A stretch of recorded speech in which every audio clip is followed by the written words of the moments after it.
Welcome to the Do Zone, where entrepreneurs go to get things done. I'm your host, Josh Thomas. You can find me on all social media at JT Literally.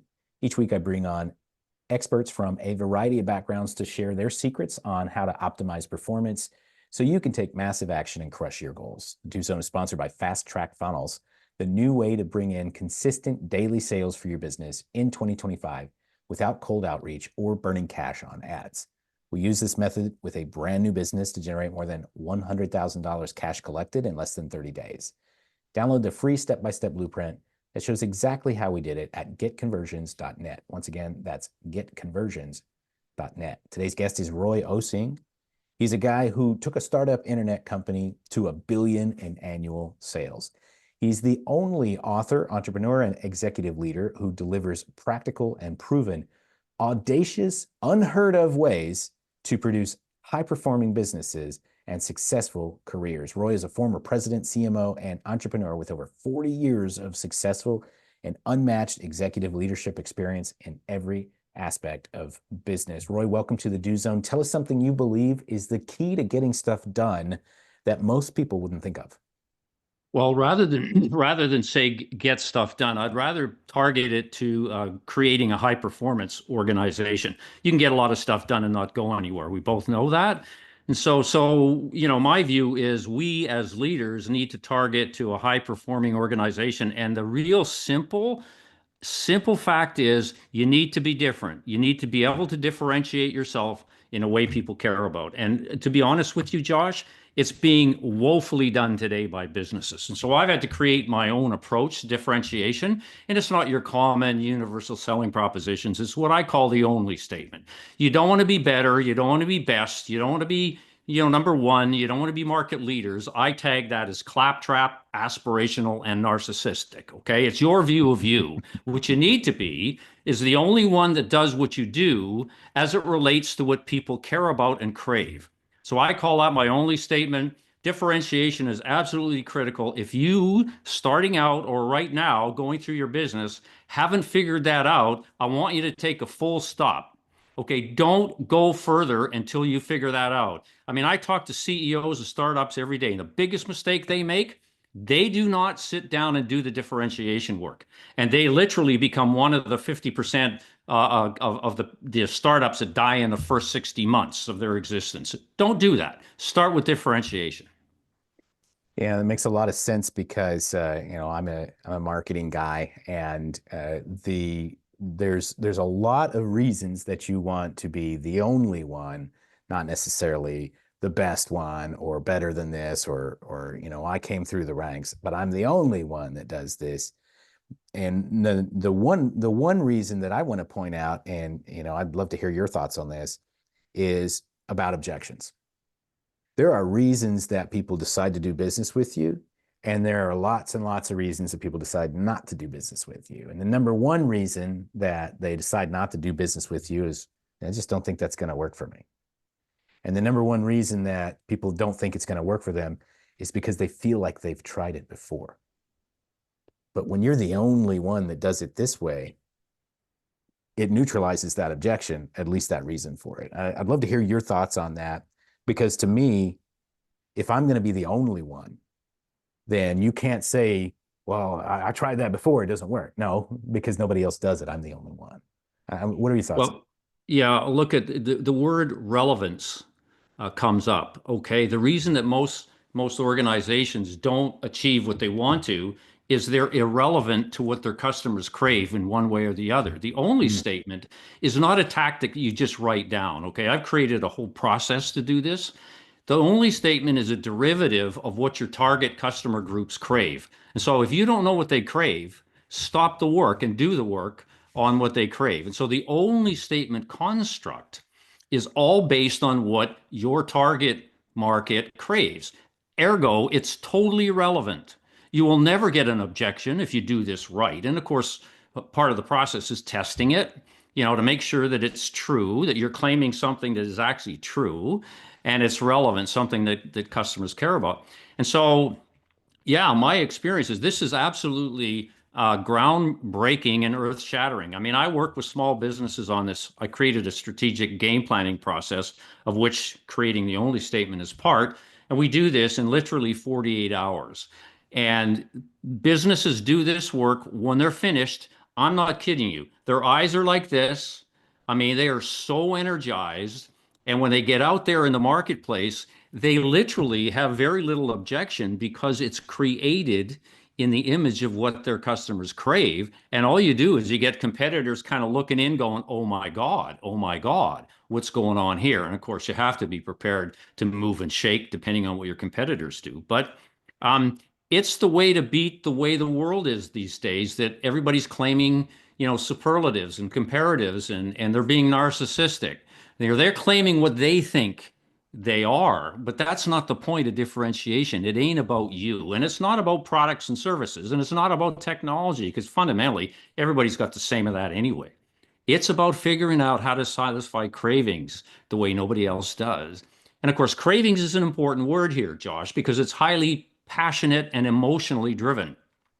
And that's the whole point. Only addresses an emotional requirement, which tends to be less price sensitive, right, than other things, tends not to have a lot of competition. And the reason for that is nobody's playing in the space. And so play in the craving space, create an only statement, get to understand what your customers crave, and watch what you are able to do from a performance point of view. It's bloody brilliant. This reminds me of we watched this show on, I think it's like the History Channel or something, and it's the food that built America. And it's about all of these entrepreneurs at the turn of the century who are trying to figure out how to satisfy cravings. And one of them was Hershey.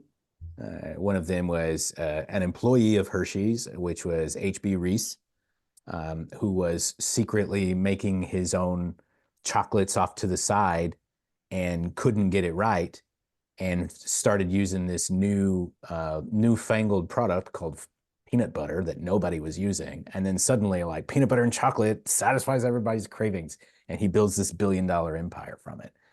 And so that's when I hear that, I go immediately to all of these food entrepreneurs who are just trying to satisfy like an actual physical craving for, some sweet or some salty thing. Yeah. It's Yeah. fascinating. I mean, there is an application on that micro level, but strategically, it has a much more pronounced impact at a higher level. Let me give you an example. I just completed a job with a boat seller in Ontario.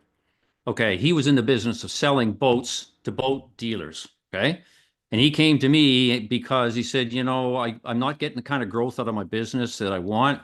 Can you help me? And I took him through the process. We got to the cravings piece. So his target customer groups were boat dealers. And what we did is we got them geographically located to make it fast and easy to get to. So then we came to break that down, say, what do these boat dealers crave? Well, they don't crave boats that float. They just kind of take that for granted, right? They don't crave electronics that work. So we had to dig deeper. And I said, well, look at what keeps these dudes awake at night. So after a lot of conversation, bang, what keeps them awake at night is fear. What keeps them awake at night was the fear that they would no longer be able to grow their business. That's what kept, so the craving was basically the adjudication and the resolution of that fear. That was their conclusion. So we came up with an only statement that basically said they were in the business development business, using boats, not to make too fine of a point, of as an anchor to their product Mm. package and their value packages, Ah, right? well played, Roy. Well played. Yeah, with the anchor. So, but to me, I looked at this, go, well, okay, if they're fearing growth, I know how to do that, right? They should be, all they need to do, Josh, all they needed was a different perspective. They got this, they can create the skills and competencies and so forth. And I said, if you can go in to a boat dealer and instead of pitching in boats, what you want to do is pitch in a solution to their cravings and their fear of not growing. Do you think that would make you special? And they went crazy. I mean, that business today, nobody else is even near them. And guess what they are ending up doing? Selling lots of what? Boats. So the Yeah. whole thing is, right, lead with the cravings, pull in the stuff that's kind of pedantic and whatever. It's a boat, could be an internet connection, could be a washing machine, who cares? Could be a lawnmower. The reality is figure out what they crave from an emotional point of view, and then just play into that. And it's just quite frankly amazing how it works. My only disappointment is that everybody's stuck with a textbook. Everybody's stuck with marketing 101. Everybody's stuck with a USP process that, quite frankly, all that does is promulgates narcissism, claptrap, and aspirations. And my biggest disappointment is people aren't able, and talk about the power of education, people aren't able to be moved from that momentum thinking into other ways of exploring how to be successful in business from the point of view of performance and overall revenue growth. But I'm going to keep banging away at it because, I'm stubborn. I'm a contrarian. I'm Yeah. stubborn. And so you talk a lot about audacious moves. And so I'm curious, what would be the biggest audacious move that you made to get your company up to 1 billion in sales? I don't know if it was the biggest. I'm not a fan of silver bullets. I'm not a believer that there's one thing that can explain 88% of the results you get. My experience is it's all about doing a whole bunch of quote little things that light fires in people, gets you in a position where you can create your army of advocates and you relentlessly pursue growth. Okay. And so we just talked about the only statement. That was really significant. The whole issue of differentiation was huge, without which we wouldn't have even got started. I created a strategic game planning process that basically change the landscape of planning. Like today, people spend too much time on the plan and they don't have any time to execute, or at least come up with execution planning. So it's like let's spend 80% of our time trying to get the plan right in an imperfect world, which is kind of funny. They're trying to seek perfection, as we talked about earlier, in a world that doesn't exist that way. So my reasoning was we're going to loosen up on planning on the strategy building process, and we're going to tighten up on execution. So I built this planning model that basically spends 20% of our time to get the plan just about right and 80% of our time on execution. And so there's a whole pile of elements within each of those. And that's kind of like my growth model that I created. On the planning side, or the strategy side, there's the only statement, and there's this whole notion of heading west and getting it just about right and planning on the run, all of which have a kind of like a module of logic that says, let's not try and perfect things here. Let's accept that we live in an imperfect world, get it just about right, and let's learn on the run. Let's learn as we Yeah. execute. Build the plane That's the while it's only in the way that air. this Yeah. this works. On the execution side, there was a whole bunch of fun things, okay? Just to throw them at you. It's about cutting the crap. It's about killing dumb rules. It's about hiring for goosebumps. It's about line of sight leadership. It's about fingerprint leadership. Like I'm an advocate of strategic micromanagement, okay? Just full declaration in a world where the textbooks tells me I shouldn't. And I keep saying, yeah, but I got 1 billion. What did you get? Besides sort of like an assuagement of your kind of left hemisphere of your brain. The reality is there are certain things that audacious leaders do, Josh. They put their fingerprints on them. They don't delegate them to anybody else in the organization. For example, who's responsible for selling the strategy? Somebody in business development? Are you kidding me? It's the leader who goes in there, sells, captivates, and gets the energy, lights fires. Why? Because at the end of the day, those people with fires in their belly execute pristinely, and guess what that results in? Huge top line revenue growth. So the whole thing, sort of degenerates into what are the fun, kind of kinky things that we can do to get people really emotionally all in. And I spent my life doing that. I spent my life cleansing the inside. You talk about productivity. I talk about cleansing the inside of the operating machine to increase the viscosity of the value delivery system. Okay, because if you can figure that out and get rid of all the crap that's going on in your systems and everything else, sure, your productivity's up, but the reality is your throughput goes through the roof, right? And within the context you've just created, revenues just keep going up. So that was my world. My world was embedding with people, figuring out what they needed, the help that they needed, and basically doing what they told me. And that was Yep. kind of like the thing. So as a result, of course, there's just like a plethora of things that we did, and none of which I ever studied enough to try and figure out how influential it was on the top line. I had one host actually get mad at me one day, Josh, because I couldn't tell him what the formula was, that explained, right, the independent output, which was revenues from a whole bunch of variables. I couldn't do that. And all I said was, I don't know. I mean, all I know is in total, we did all this stuff and we hit 1 billion. I trust that there's a causation going on there. And Yeah. Yeah, this, and just like we were talking about earlier, the world is not exact, and sometimes we'll just never have the answer. And so Roy, tell us a little bit about what you're working on now, and who should reach out and how they can connect with you. yeah, let me start with the last thing first. I have a website, bedifferentorbedead.com, and I got tons of resources on that website. Like I've been working on this for a long time. I wrote my first book in '09, Be Different or Be Dead, and since then I have a series of books, 7 of them, of which the Audacious Ways I Took a Startup to 1 billion in Sales is my last one that I published about 18 months ago, I think. And so there's information on there. Please subscribe to my blog. My content is rich. I've been doing this since '09, and every week I blog, and I learn more about being different and differentiation as we go. So you can check that out. I do a podcast, not like exactly like you do, but you check it out.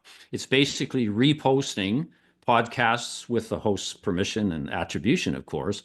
And you can see that on my homepage. You'll see that there's an Apple podcast player. And so that's there for people to listen to.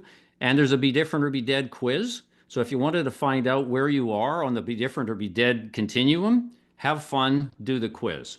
Okay. And I forgot the first question, Josh. Yeah, who's a great fit to connect with you? Who is a great fit? Yeah. Anybody that wants to grow their business. I mean, if look at here, let me put it to you this way. If you are thirsting for growth, if what keeps you up at night is the inability to grow your business the way you want, you need to talk to Roy. Been there, done that. I figured it out. It's not rocket science. Put the textbook down, phone Roy, 604 290 5549. Send me a text. I will always answer it. And let's do magic. Well said. Well, hey, we're going to wrap from here. Thanks so much to our guest, Roy Osing, for joining us and sharing a little bit of wisdom about how he gets stuff done. You can connect with him directly by going to bedifferentorbedead.com. Now, whether you're out on your morning commute, in the gym, or somewhere out in the field, snap a selfie, tag me at JT Literally. Show me what you do while you're in the do zone. And one more time, if you want daily sales and a full calendar of prospects who want what you have, download the Fast Track Funnels Blueprint for free at getconversions.net. That's it. Let's get to work.